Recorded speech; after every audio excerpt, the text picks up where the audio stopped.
And next up, it's That's Fishy by Eric Olsen. Doing this as a request. I think it was Kevin King asked me to review That's Fishy. This is a kicker ending to your vanishing bottle routine. Basically, you show you've got a bottle of beer or an empty cola bottle, you put it in a brown bag, you pretend it's disappeared.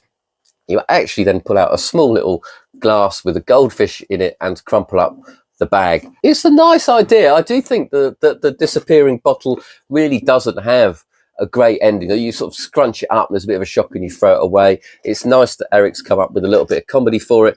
The goldfish is called Realistic. So you get this glass, so it comes full of water, and producing water is no mean feat in the public's eyes. So you do produce a full glass of water with a realistic goldfish. I say realistic, it's not that real.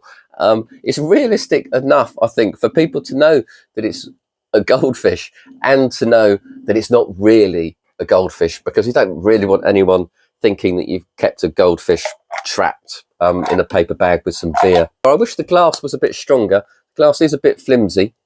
But you can probably change this glass for anything with a reasonably similar mouth size. The actual sort of gimmick that goes with this is really well made and really clever and really easy to use. And perhaps you might come up with other uses for it as well. The vanishing bottle in itself is one of those tricks that's sort of a fun piece of nonsense, and it is strong magic, but it's a sort of throwaway strong magic. It's nice. It's got a kicker ending that is almost equally as strong and equally as throwaway. You know, it's very hard to make a big deal out of it because it's all a bit of a joke. What is nice is listening to Eric talk about it, and he's got, so you can't use carbonated drinks with any effect along these lines, including things like the hydrostatic glass, because of how the gases build up.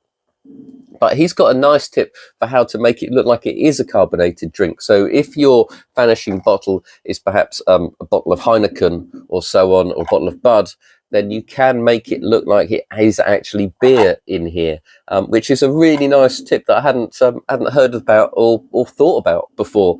Almost, for me, almost worth the $29.99 for that tip. This is exactly the sort of stick that I would do and that I like doing. The vanishing bottle was, in fact, my dad's favourite trick. So I've got a bit of a soft spot for that. I love this nonsense. It's a really simple, easy kicker for your vanishing bottle. The gimmick is really well made, really clever, great thinking, and very easy to use. It is strong magic masquerading as a joke, which is right up my street. I mean, vanishing bottles aren't cheap, and it's usually over very quickly. So I think making it into a bit of a kicker and getting a bigger laugh is a great idea. It's good, honest comedy magic. It is Eric Olsen's That's Fishy.